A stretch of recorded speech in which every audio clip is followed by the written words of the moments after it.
Muy buenas tardes y bienvenidos a una entrevista al día aquí en Lancelot Televisión. Hoy vamos a hablar de Auroras Remotas. Es este libro de poesías y la verdad que es de alguien que ha estado sentado ya en otras ocasiones, en muchas ocasiones, en esta silla y en esa, en el Café de Periodistas y en muchísimos plenos y en muchísimas cuestiones políticas. Estamos hablando de Marcial Martín, quien fue, en este caso, alcalde de San Bartolomé, pero también director insular de la Administración del Estado, no sé si era diputado, muchas cuestiones de alto rango político, un destacado miembro del Partido Socialista, pero en este caso las inquietudes y las sensibilidades se muestran a veces pues en otra etapa de la vida. Él ya una vez dejado, y jubilado, ha encontrado el tiempo, que yo creo que también hablaremos de eso, porque lo importante es la tranquilidad para también poder crear. Vamos a hablar de Auroras Remotas y de poesía y de otras muchas cosas con Marcial Martín. Marcial, ¿qué tal? ¿Cómo estás? ¿Bien? Muy bien, muchas gracias. Gracias a ti por acudir. Vamos a empezar directamente porque se presentó el pasado viernes Auroras Remotas en la Sociedad Torre de la Vega y creo que pusiste el cartel de no hay billetes, no hay sillas, no hay plazas. Éxito total, ¿no? Dices que se pasó bien, ¿no?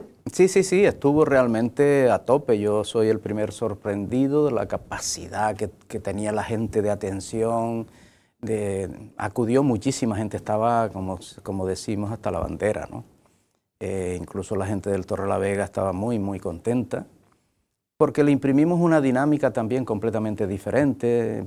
La presentación de un libro y sobre todo también de poesía, yo quería huir de una presentación clásica, en el sentido de que era, pues el presentador está 10 minutos, 15 minutos. Ahí estaba la plana mayor del PSOE, ¿eh?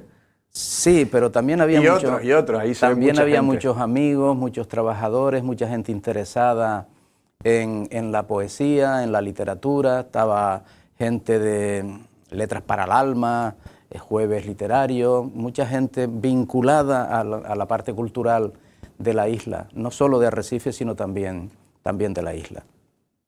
Y la presentación tuvo una dinámica innovadora, en el sentido de que hubo una parte, digamos que un poco en off, en la que se leyeron 3 poemas y la gente no sabía de dónde estaba saliendo. Uno de ellos lo leyó una actriz con una fuerza, con un calor, con un ahínco que a la gente las descolocó. La verdad que sí. Perdona, porque al lado tuyo está Ricardo, que también es colaborador en Lancelot Radio, y fue él el que me dijo, dice, atento que Marcial, me lo dijo así unas cuantas semanas, va a presentar un libro y dice, y es bueno, me decía él. Es un hombre que sabe, además ha publicado también poesía. Sí. No sé si en la presentación, pues no sé si destacaría también. Bueno, yo no sé realmente si es bueno o no. Yo lo que sí sé es que está hecho con el corazón y con el alma. Y ahí se ha arrancado todo lo que realmente creo que tengo. Y yo siempre he dicho una cosa, los primerizos y primerizas. Te lo voy a preguntar, y me lo decías el otro día. Claro, siempre tienen, tienen cierto dolor en las primeras cosas que hacen y también muchos temores, ¿no? Y en ocasiones, a alguna persona se lo he dicho, César Manrique, en la primera exposición que hizo fuera de la isla, que fue en Gran Canaria, en Las Palmas me parece que fue, no tuvo muy buena prensa en su pintura, ¿no? La crítica no fue muy positiva. Y mira dónde llegó, a ser el artista genial, total y social de Lanzarote. Yo, considerando las distancias, lo único que pretendo es, pues, decir, arrancar, expresar lo que me dice mi cabeza, mis sensibilidades y mi alma, ¿no? Pues vamos allá. ¿Qué Auroras Remotas? ¿Qué se podría encontrar la gente que en este caso tenga o adquiera el libro de poesías Auroras Remotas? ¿Qué tipo de poesía? Bueno, vamos a ver, el título Auroras Remotas, yo siempre digo y estoy convencido de que una persona cuando nace viene con potencialidades y también con debilidades. Potencialidades que no puede o no desarrollar a lo largo de su tránsito por la vida, pues porque muchísima gente tenemos que trabajar, tenemos que sacrificarnos para poder vivir dignamente con nuestra familia.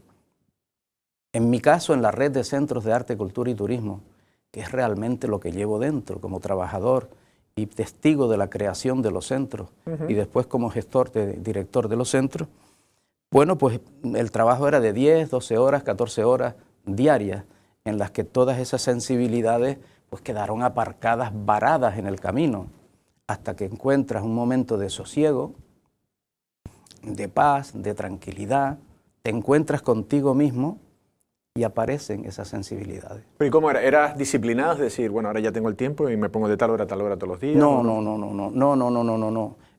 Me salían inspiraciones. ¿Apuntabas algo, ideas? Sí, habían días. La poesía está en todos sitios, en todas partes. Claro. Incluso ahora se está produciendo poesía, bajo mi punto de vista.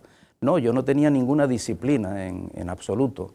Es más, mi verdadera inspiración me venía inicialmente por la noche, casi de madrugada, en la que no sé por qué y entre velas me llegaba el inicio de un verso. Y lo empezaba a tocar, a retocar y a no sé qué, hasta que el verso quedaba casi hecho. Después me venía el segundo verso y hasta incluso el tercero, hasta terminar una poesía, eso a lo mejor 1 hora, 2 horas. Claro, al otro día por la mañana, Andrés, no me acordaba de nada. ¿No te acuerdas? Pero absolutamente de nada. Y entonces esto no puede ser, con lo contento que yo estaba, que había tratado de engarzar un verso con el otro. Bueno, hasta que me puse un folio con mi carpeta en la mesa de noche y cada vez que me venía lo escribía, encendía la luz y lo escribía. Y así podía estar 1 hora o 2 horas. Y al otro día, cuando estaba desayunando con mi mujer, le decía, Mari, ¿quieres que te lea el poema que hice anoche? Dice, no, por favor no, anoche ya lo sufrí. Porque claro, la pobre, tanto encender, tanto apagar y no sé qué, pero ya no, ya las inspiraciones, ya he aprendido más y bueno, pues entonces... a mí me inspira la naturaleza, me inspira el mar, me inspira la gente, el amor, la paz, la igualdad, la fraternidad, la libertad. Pero todo es válido, ¿no? La poesía. Sí, todo, ¿no? Pero me inspira sobre todo, a mí me preocupa muchísimo lo que es la conservación, la naturaleza, que la belleza de nuestro paisaje, pero no el paisaje de Lanzarote, sino la belleza del paisaje del mundo, ¿no? Pues se conserve, se mantenga, porque eso es lo que te hace recuerdo. Y si tú tratas bien a la naturaleza, seguro que la naturaleza te trata bien a ti, como ser humano. Claro que sí. Y auroras, sí. Vale, porque se nos va a ir el tiempo. Vale. Y sé que tú hablas muy bien y hablas mucho, pero vamos a escuchar un poema, el que tú consideres por el tiempo, que no sea excesivamente largo, sino para que también los telespectadores se hagan una idea de cómo es tu poesía. Y luego continuamos hablando. Sí. Venga. Bueno, vamos a ver, el poema que voy a leer es un poema cortito, no está contenido en el libro, porque está sacado del horno, por decirlo de alguna forma. Este va para otro proyecto futuro. Puede ser, sí. Vamos a ver. Y el poema se llama Así no. Habla del Alzheimer, este problema tan cruel, doloroso del Alzheimer, y dice así. Ayer te vi caminar por el prado de los finados. Hoy quise acompañarte, pero todo se había borrado. Mi cuerpo está extraviado, mi mente no tiene luz. Se la llevó el olvido a mundos desconocidos. Mi casa no la encuentro, estoy perdido. Mi vida no tiene recuerdos. Ya no sé cuál es mi nombre, ni si los pantalones tienen cintura. Todo es invisible a pesar de tener vida. La luz es como la noche, todo es penumbra y mentira. Nada tiene sentido salvo la tumba. Se fue un hombre de historia, sin recuerdos ni memoria. Claro. Sí, además, para la gente que tenga algún familiar ahí, seguro que se siente también... Porque también tiene la poesía tiene una poderosa fuerza, ¿no? Para llegar cuando llega con sentimientos, ¿no? Es otra forma. Sí, tiene mensajes que el que expresa, el que la escribe y sobre todo el que recibe la gente, que a veces el mensaje que recibe una persona no tiene a veces nada que ver con el que recibe la otra. Claro. Puede gustar, no puede gustar. Las interpretaciones de cada uno, ¿no? Sí. La poesía no tiene explicación, o sea, ni tiene comas, ni tiene puntos, ni tiene acentos. La poesía es eso, hablar con el alma a la gente, ¿no? La verdad que sí. Me decías antes lo de cuando te llegó el momento, ¿no? La verdad que no sé si tú lo has dicho antes, a lo mejor alguna vez tenías esas ideas de engarzar, pero que realmente a lo mejor la falta de continuidad te lo fue dejando y lo tenías previsto tú, cuando me jubile voy a hacer esto. O No, no. no exactamente. A mí No. siempre me gustó la poesía. A mí hay tres cosas que me gustan independientemente de mi trabajo en la red de centros de arte, cultura y turismo, porque fui testigo de la creación de los centros, de la realización y del acondicionamiento como trabajador. Y luego fui director de los centros durante muchos años, por consiguiente estaba en el equipo de don José Ramírez Cerdá en primera línea como trabajador. Pero a mí me encanta, me gusta la escultura en hierro. Chillida, el Peine en San Sebastián, yo pasaría horas viendo aquella escultura que es una auténtica maravilla. O me gusta la música de hielo. El hielo para mí, la música es como la voz, más armoniosa y profunda, como si fuese un ser humano, en el que te montas en ese sonido hasta que tú digas para. Y luego la poesía. A mí, yo he escrito poesía toda mi vida. ¿Quién no ha hecho un verso quinceañero a su chica, a su chico, al mar, a la naturaleza, al cosmos? ¿Quién? Lo que ocurre es que luego esto se aparca porque hay otras cosas que te tienen entretenido, pues para tu trabajo, tus cosas y tal. Yo veo alguna poesía de mi juventud que guardo en mi casa, la veo y digo, pero yo fui capaz de escribir esto tan infantil. Pero claro, luego dices tú, infantil relativamente, porque estoy hablando de hace 60 años atrás. La sociedad era completamente diferente, pero eres tú. Eso eres tú.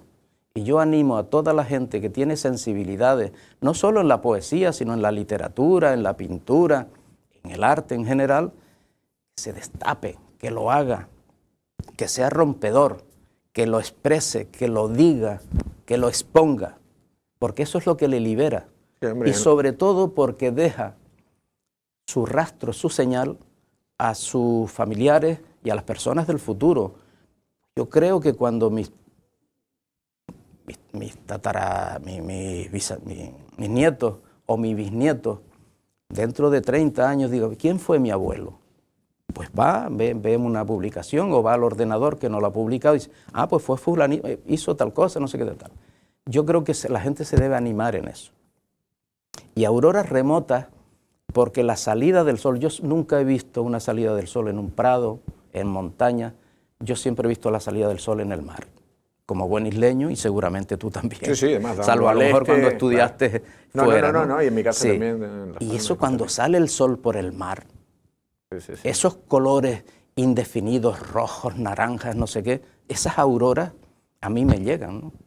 Y remotas, pues porque es ahora cuando se ha desempolvado esas sensibilidades que estaban varadas en el tiempo como consecuencia de mi entretenimiento como trabajador. Y luego hay un guiño a mi madre ya fallecida que se llamaba Aurora. Sí, me lo decías el otro día sí. En la presentación.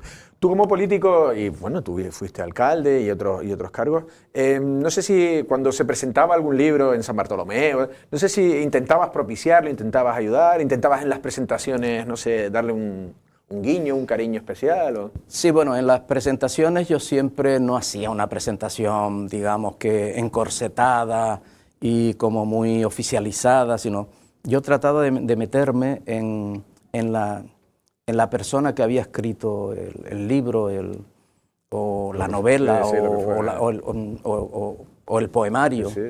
Incluso en algunas presentaciones que se hacían en el Teatro de San Bartolomé, algún verso también introduje de mi cosecha, con cierta timidez y con cierto temor, pero ahí está. Siempre quise imprimirle una cierta diferencia a las cosas que a mí me gustaban.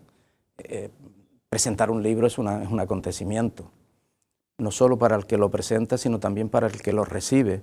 Luego otra cosa es la crítica. Yo no pretendo, yo lo que pretendo es que la gente se anime a hacer lo que tiene dentro. La gente tiene siempre algo dentro que le vino de fábrica, pero que no ha podido, por las razones que sean, expresarlo, sacarlo fuera. Y yo los animo y las animo a que lo hagan.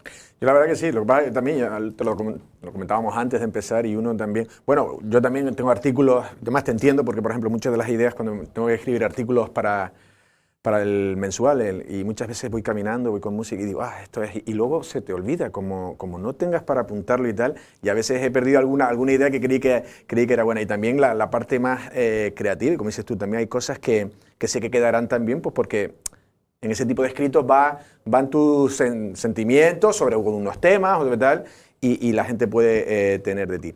Pero volviendo un poco, tú siempre fuiste como muy buen orador. Me acuerdo cuando vino Cuatro con el programa aquel de Cuarto Milenio y contabas las leyendas urbanas o no, basadas en la realidad, y tenías esa capacidad como de una oratoria especial. No sé si además a ellos les gustó el juego que tú les dabas también, porque claro, es un programa televisivo. Quique Jiménez, ¿no? Jiménez, sí, en Cuarto Milenio. Cuarto Milenio. Fue en Tía, estaba abarrotado todo aquello y a mí me llamaron, en este caso de la cadena SER, en aquel entonces, y me dijeron, en la cadena SER, sí, creo porque que fue, tiene el programa 4 y un programa en la radio, claro. Sí, él lo tiene, de ahí él sale fue en de la radio, sí, claro. tardísimo. Y me dijeron que ellos sabían de algo, de que a mí me gustaba todo este mundo, estas cosas y no sé qué tal. Me llamaron, me sorprendió la llamada y preparé pues una historia urbana, pero que es real. Y la preparé como con poesía. Y con un relato en el que mi intención era meter a la gente dentro de todo eso. Estoy hablando del Arrecife de los años 50, en el que yo era un niño prácticamente, con las calles de tierra, ensalitradas, olor a pescado. Arrecife era mar, era pesca, eran roncotes, eran marineros. Y claro, yo preparé lo de Teresa la Alta, que era una señora muy alta, enjuta, huesuda, morena, de ojos negros brillantes, penetrantes, y que se vestía por la noche, se hacía una bruja, se vestía con unas sábanas blancas. Esas sábanas blancas eran como flotando por las calles y por las esquinas, y bueno, en definitiva era una persona que lo que estaba era tratando de satisfacer los deseos de los roncotes y los marineros que durante 6 meses habían estado en la costa, en el Sáhara, y cuando venían aquí, pues venían con ciertos deseos reprimidos. Y se los llevaba al zaguán, al portal del cementerio, ¿no? Y ella gritaba, Faraú, Faraú, Faraú.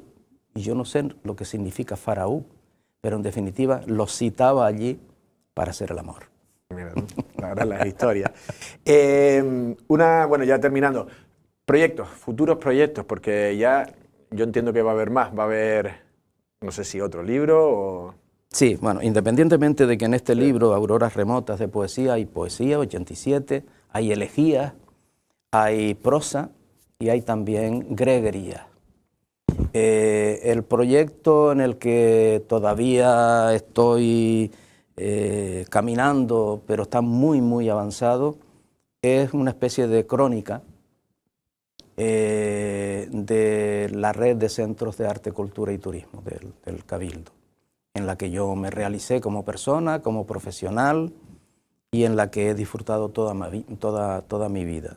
No es un libro histórico, no, hay una cierta ficción que arranca en mi juventud, en mi niñez, en mi familia, y luego, pues, cómo se hicieron los centros, por qué se hicieron, bajo el punto de vista de una persona que estuvo allí y que fue testigo directo de la realización de todos los centros de arte, cultura y turismo, incluyendo la Cueva de los Verdes en el año 1963.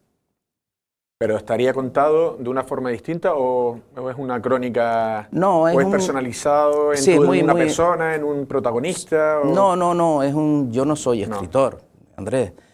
Yo lo que he querido es dejar constancia de una serie de hechos, de una serie de anécdotas, de cosas, por qué se hizo, por ejemplo, el bar de la piscina, la única vez que yo he visto una discrepancia dura y directa de don José Ramírez Cerdá como presidente del Cabildo y César Manrique y el resto del equipo, porque César quería hacer un bar de la piscina diferente al que es hoy, pero ya lo leeremos. Ya, bueno, tendremos, ahí queda, claro que sí, las historias Sí, que sí. tú, que uno pueda saber, Luego, ¿no? Fue luego testigo también directo, lo has dicho. hablo muchísimo de los trabajadores, de las personas de albañiles, de cabuqueros, de camareros, de el primer personal que hubo, cómo se vestía, qué comía, cuántas horas, en fin, todo eso yo siempre he dicho, la gente dice que en el equipo de la red de creación y ejecución de la red de centros de arte, cultura y turismo son 5. Don José Ramírez, que es, digamos, el punto del vértice, el número 1, César Manrique, Jesús Soto, don Antonio Álvarez, vicepresidente del Cabildo, y Luis Morales. Y yo siempre he dicho y mantengo que hay una sexta pata. Y esa sexta pata son los trabajadores. Los trabajadores. Sí. Sin los trabajadores y sin su ejecución, sin el entusiasmo, sin la ilusión que imprimimos, no se hubiese hecho la red de centros de arte, cultura y turismo, o al menos se hubiese hecho de otra forma. La verdad que sí. Para terminar, lo digo porque, saltando un poco, no es que te vaya a hablar ahora de política, ni mucho menos, pero el otro día estuvo aquí Raúl de León y hablábamos un poco de cómo era el Ayuntamiento de San Bartolomé, que era un verdadero polvorín antes de que llegara, y la verdad que todo al final iba a tu partida, donde Marcial Martín quizás puso las bases para un ayuntamiento más tranquilo y luego mucho más socialista, porque la verdad que a partir de ahí solo ha habido alcaldes y alcaldesas socialistas. Yo no sé si en eso te sientes identificado, que No, por lo menos ves siento... ahora un ayuntamiento... Claro, o sea, no, vamos a ver, cuando yo llegué al ayuntamiento de San Bartolomé en el año 2007. Sí, porque estábamos aquí, sí. Encontramos un ayuntamiento desequilibrado, roto, endeudado, pero sobre todo había políticamente estaba desencajado todo desencajado. Y bueno, pues yo lo que hice fue ordenarlo todo, elevar el prestigio del municipio, que se nos conociera como un municipio ordenado, organizado, saneado, y fueron las primeras, la base de que luego pues permitió que hoy tengamos un ayuntamiento que es modelo, creo yo. Dime brevemente, ¿qué opinas de tus sucesores? Venía Loli, Corujo, Alexis y ahora Isidro. Vamos a ver, para mí han sido personas que han tenido una continuidad de lo que nosotros empezamos inicialmente. No solo yo, sino también el equipo que yo llevé o que me acompañó, era un equipo muy potente en la que también estaba Loli. A Loli la elegí yo para que fuese alcaldesa, cuando yo tuve el problema cardíaco que me asustó tanto y que, bueno, con antecedentes familiares y tal. ¿Viste un perfil en Loli? Sí, bueno, yo cuando conocí a Loli, que hace muchos años, esa capacidad de análisis que tenía y que tiene, esa visión de futuro, cómo organizaba las cosas y cómo despreciaba lo pequeño, lo que no tenía sentido, ¿no? Ella era una mujer de consenso, una mujer de construcción y una visión de la isla, del municipio, esa capacidad de análisis que tenía, a mí me fascinó y es por eso. Luego, pues Alexis es un dolor, porque yo creo que estaba trazando un futuro político increíble y esa enfermedad terrible de Lela pues lo dejó en el camino.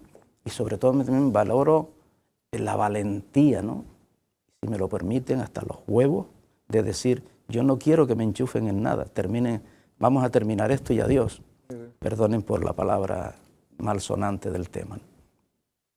Fue una persona increíble.